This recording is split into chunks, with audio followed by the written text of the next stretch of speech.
analisis hak dan kewajiban, dan pengungkapan kewajiban atas pembangunan rumah di bantaran sungai. Pembahasan. Permukiman liar secara umum didefinisikan sebagai suatu kawasan permukiman yang terbangun pada lahan kosong atau liar di kota, baik milik swasta maupun pemerintah, tanpa hak yang legal terhadap lahan dan atau izin dari pemerintah, izin dari penguasa yang membangun didiami oleh orang yang sangat miskin yang tidak mempunyai akses terhadap pemilihan tanah tetap. Permukiman kumuh ini disebut sebagai permukiman liar atau ilegal apabila berada di bangunan-bangunan atau tanah-tanah milik negara yang bukan untuk permukiman, seperti di pinggiran sungai, di bantaran rel kereta api, di bawah jalan layang, di taman-taman kota, dan lahan terbuka hijau lainnya. Sulitnya menangani masalah permukiman kumuh dan liar ini diantara lain disebabkan oleh yang pertama high rise building atau berguna tinggi akan ditangani oleh penghuni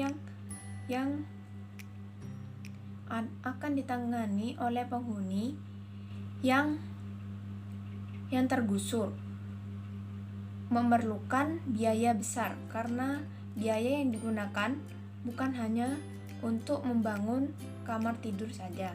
Yang kedua, lingkungan kumuh yang merupakan proyek yang besar. Harga harus dipertimbangkan dengan matang dan harus dipikirkan masak-masak karena menyangkut banyak orang yang akan digusur atau dimukimkan kembali. Yang ketiga, adanya dualisme antara peremajaan lingkungan dengan perataan lingkungan.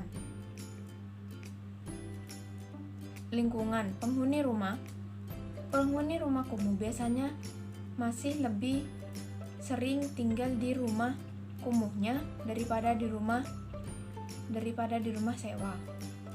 Yang keempat, banyak peremajaan lingkungan kumuh yang tidak melalui survei sosial. Yang kelima, banyak peremajaan lingkungan kumuh yang kurang memperhatikan kelengkapan lingkungan seperti taman, tempat terbuka, tempat rekreasi, dan tempat-tempat lainnya. Yang keenam, tenaga yang bergerak pada program peremajaan lingkungan kumuh tidak profesional. Yang ketujuh, penggunaan sering diartikan jelek. Yang kedelapan, keterbatasan lahan. Yang kesembilan, belum kuatnya dana pembangunan perumahan. Yang kesepuluh, kebersamaan antar warga masih minim. Hanya dengan pemenuhan hak dan kewajiban. Dalam UUD 1945 pasal 38H ayat 1 disebutkan bahwa setiap orang berhak hidup sejahtera lahir dan batin, bertempat tinggal dan mendapatkan lingkungan hidup yang baik dan sehat, serta berhak memperoleh pelayanan dan kesehatan. Dalam Undang-Undang Nomor 4 Tahun 1992 tentang Perumahan dan Permukiman dijelaskan mengenai hak dan kewajiban warga negara dalam hal perumahan. Hak dan kewajiban tersebut adalah 1. Setiap warga negara mempunyai hak untuk menempati atau menikmati dan memiliki rumah yang mempunyai kelayakan dalam lingkungan yang sehat, aman, serasi, dan teratur. Setiap warga negara mempunyai kewajiban dan tanggung jawab untuk berperan serta dalam pembangunan perumahan dan permukiman. Dalam Panduan Ringkas UN Habitat 2008 dijelaskan bahwa hak atas tempat tinggal sebagaimana dinyatakan dalam hukum internasional adalah kebutuhan dasar manusia untuk dapat hidup layak. Tempat tinggal yang layak menentukan taraf hidup sebuah rumah tangga dan pembangunan sosial dan ekonomi sebuah negara. Permukiman kumuh dan liar atau ilegal di bantaran sungai ada karena kaum miskin tidak mampu menjangkau pasar lahan dan perumahan formal. Banyak yang menghadapi hambatan dalam mengakses perumahan dan lahan karena waktu, birokrasi, dan kesulitan yang ada. Oleh karena itu, pemukiman kumuh sebagai alternatif perumahan merupakan fakta yang tidak dapat dipungkiri.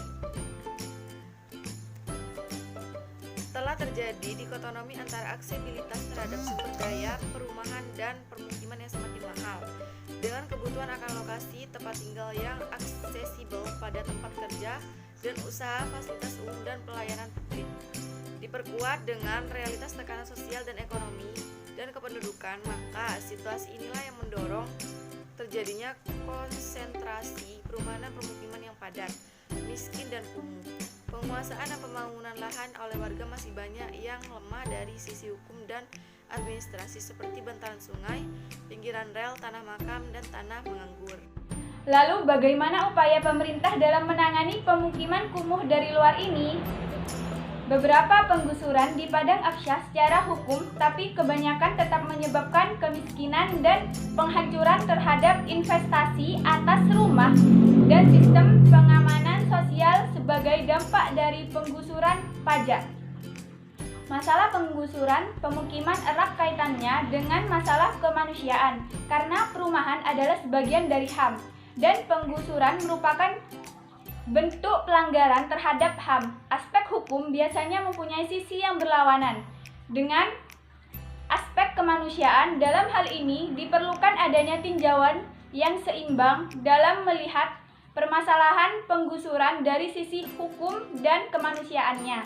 Secara hukum, Undang-Undang 1945 Pasal 28H, Undang-Undang HAM, dan Undang-Undang Perumahan dan Pemukiman meningkatkan keamanan bermukim adalah strategi dalam upaya merealisasikan HAM sebagai pemenuhan hak dasar warga negara atas rumah yang layak di lingkungan pemukiman yang sehat.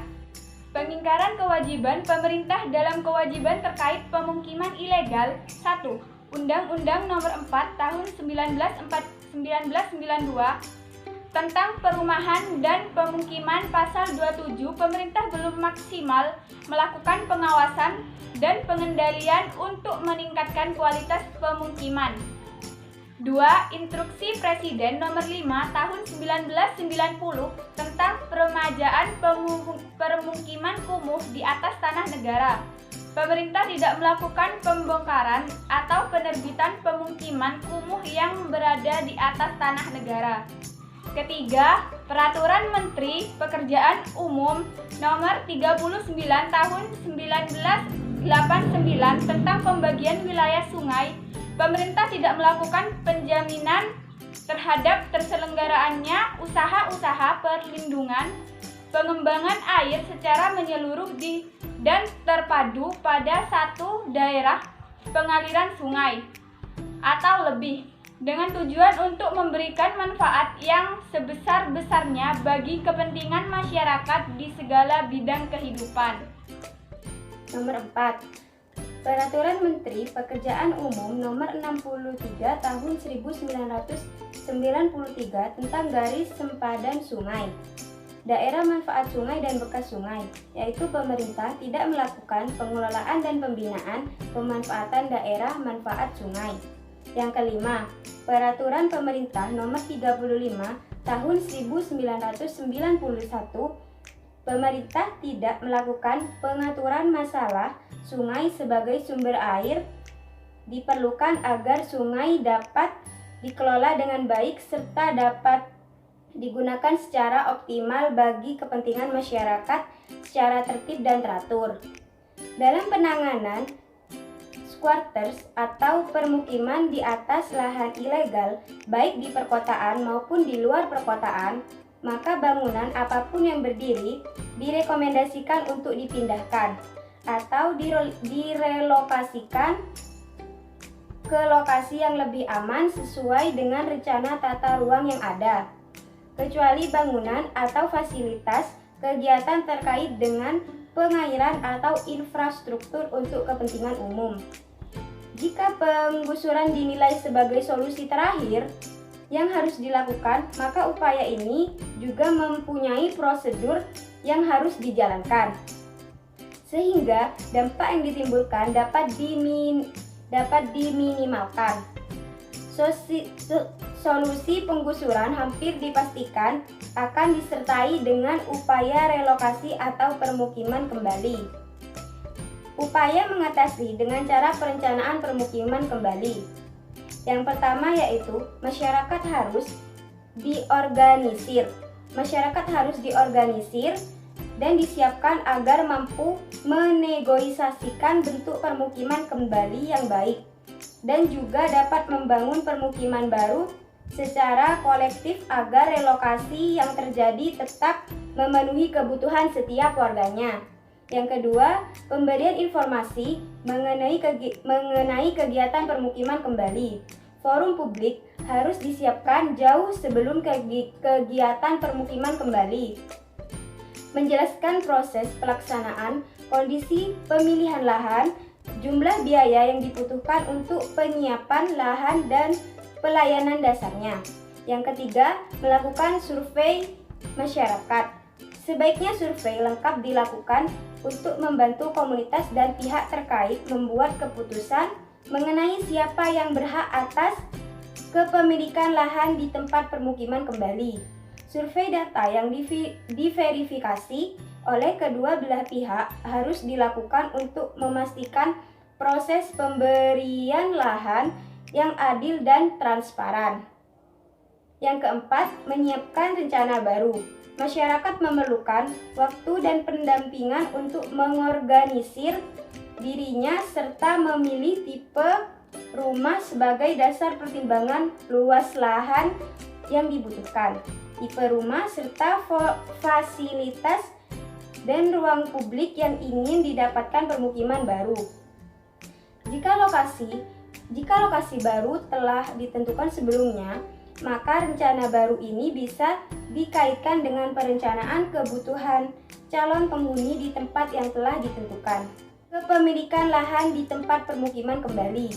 Survei data yang diverifikasi oleh kedua belah pihak harus dilakukan untuk memastikan proses pemberian lahan yang adil dan transparan.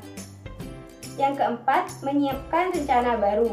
Masyarakat memerlukan waktu dan pendampingan untuk mengorganisir dirinya serta memilih tipe rumah sebagai dasar pertimbangan luas lahan yang dibutuhkan, tipe rumah serta fasilitas dan ruang publik yang ingin didapatkan permukiman baru. Jika lokasi baru telah ditentukan sebelumnya, maka rencana baru ini bisa dikaitkan dengan perencanaan kebutuhan calon penghuni di tempat yang telah ditentukan. Yang kelima, memilih lokasi baru. Lokasi harus memiliki akses ke pelayanan dasar seperti air, listrik, dan drainase, serta juga fasilitas seperti sekolah, klinik, tempat keagamaan, dan transportasi publik.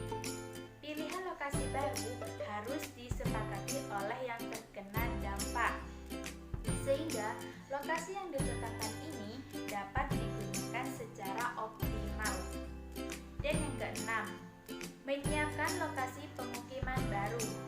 Masyarakat boleh pindah ke lokasi pemukiman barunya pada saat lokasi tersebut sudah difasilitasi dengan berbagai pelayanan dasar, perumahan, dan sistem pendukung. Dan yang ketujuh, pengorganisasian proses pemindahan. Kegiatan ini harus disepakati dan transportasi harus tersedia untuk membantu masyarakat membawa harta benda serta bahan bangunan yang dibutuhkan di pemukiman barunya. Bantuan semacam ini sangat penting sebagai bagian dari upaya pemberian dukungan moral kepada korban pengurus.